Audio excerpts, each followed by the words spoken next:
महेश नशे में चूर घर लौटा। वो इधर उधर माधवी का बटुआ ढूंढ रहा था।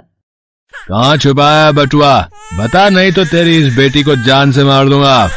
मेरे बटुए में सिर्फ 20 रुपए ही रखे हैं। सोनी का दूध लाना है, मैं वो पैसे आपको नहीं दूंगी। मैं समझ गया, सारे फसाद की जड़ ये मनहूस बेटी ही है। इसको तो मैंने तुझे कहा था मुझे बेटा चाहिए, बेटी नहीं। पर तूने इसे जन्म देकर बहुत बड़ी गलती की है। नहीं नहीं, मेरी बच्ची को कुछ मत कहो। ये लो पैसे, मगर इसे छोड़ दो। महेश गुस्से में माधवी के हाथों से पैसे छीन कर चला जाता है। माधवी रोने लगती है। माधवी की बच्ची सोनी का जन्म 1 महीना पहले ही हुआ था। जब सोनी पैदा हुई थी, माधवी बहुत खुश थी। सोनी के माथे पर एक बहुत ही सुंदर बिंदी जैसा निशान था।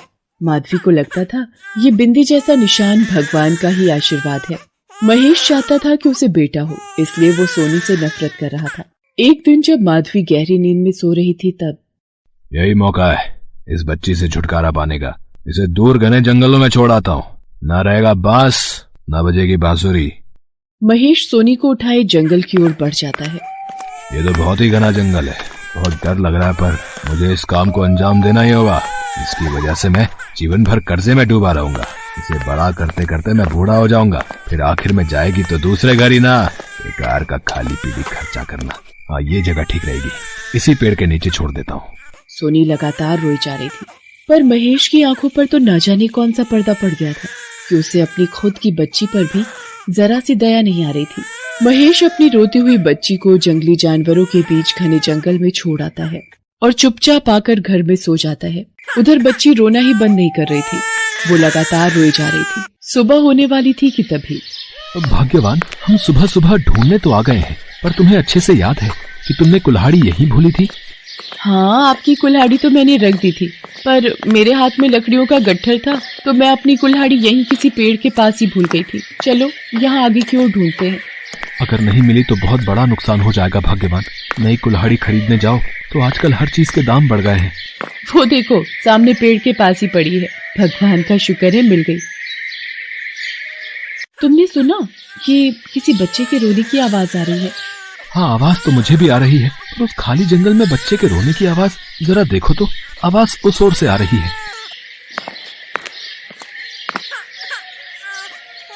अरे अरे अरे, रो रो कर बच्चे का बुरा हाल हो गया है।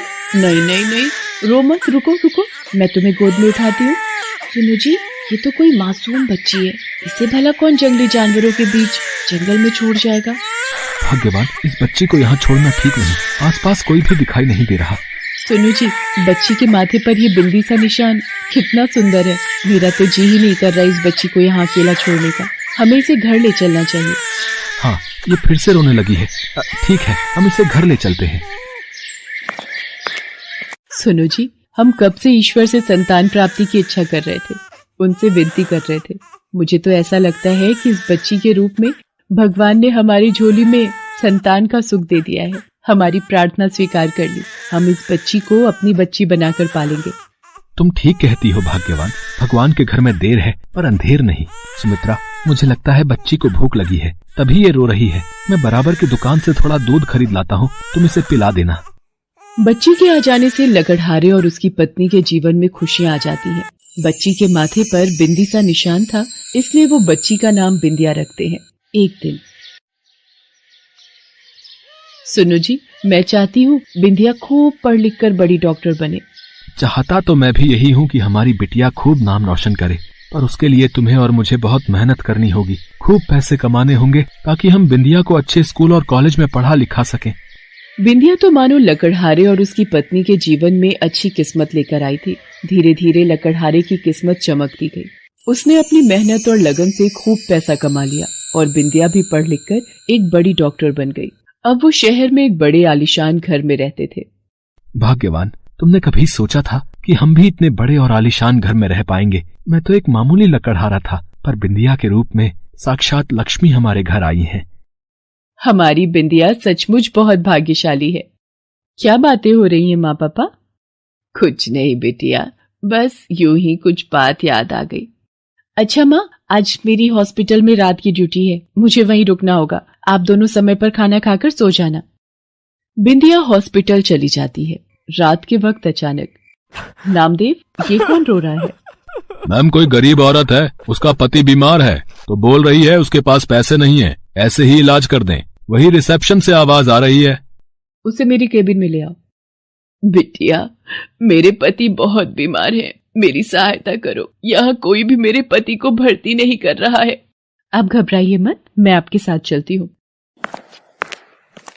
सिस्टर, जल्दी से पेशेंट का ट्रीटमेंट स्टार्ट करो। आप सबको पता होना चाहिए कि किसी भी मरीज की जान बचाने से ज्यादा जरूरी कुछ भी नहीं है। माँ जी, आप अपने पति के साथ इतनी रात में अकेली आई हैं? आपके साथ आपके बेटा या बेटी कोई और? हमारा इस दुनिया में कोई नहीं है। हम दोनों पति पत्नी ही एक दूसरे का सहारा है। शराब ज्यादा पीने की वजह से इनके लीवर में इन्फेक्शन बढ़ गया था। मैंने इलाज शुरू कर दिया है, इन्हें ठीक होने में समय लगेगा। जीती रहो बेटी, भगवान तुम्हारा भला करे। तुम्हारे माता पिता ने जरूर कोई पुण्य कर्म किए हैं जो तुम जैसी होनहार बच्ची उनके घर पैदा हुई। ये तुम्हारे माथे पर बिंदी सा निशान? जी, जब मैं पैदा हुई थी मेरे माता पिता ने बताया कि ये निशान तभी से है। ये तो मेरी सोनी है, पर इन्होंने तो मुझे कहा था कि सोनी को कोई जंगली जानवर उठाकर ले गया। इसका मतलब इन्होंने झूठ बोला था। वो औरत कोई और नहीं बल्कि बिंदिया यानी कि सोनी की असली मां माधवी थी। माधवी अपनी बेटी को पहचान जाती है। कुछ दिनों बाद जब महेश ठीक हो जाता है तो वो सारी सच्चाई बिंदिया और उसके माता पिता के सामने बताता है। महेश पश्चाताप की आग में जल रहा था कि जिस बेटी को वो मारना चाहता था उसी ने उसकी जान को बचाया। वो बहुत शर्मिंदा था। माधवी, मैंने अपनी किस्मत को ही ठोकर मार दी। बेटियां तो लक्ष्मी का रूप होती हैं। बिंदिया बेटी, तुमने मुझे क्यों बचाया? मुझे मर जाने दिया होता। मैं आपकी बेटी होने से पहले एक डॉक्टर हूँ और मेरा फर्ज है आपको बचाना। माँ, पिताजी अब ठीक हैं और आप चिंता मत करो। मैं बेटी होने का फर्ज जरूर निभाऊंगी। मैं आपसे मिलने कभी कभी आती रहा करूंगी, पर मेरे माता पिता यही हैं जिन्होंने मुझे अपना खून पसीना देकर पाल पोस कर इतना बड़ा किया है। मुझे माफ कर देना माँ। लकड़हारा और उसकी पत्नी बिंदिया को अपने गले से लगा लेते हैं और सबकी आंखें आंसुओं से भर आती हैं। हेलो दोस्तों, कैसे हैं आप सब? हमारी कहानियाँ देखने के लिए हमारे चैनल को सब्सक्राइब कीजिए और हाँ, बेल आइकॉन पर क्लिक करना मत भूलिएगा।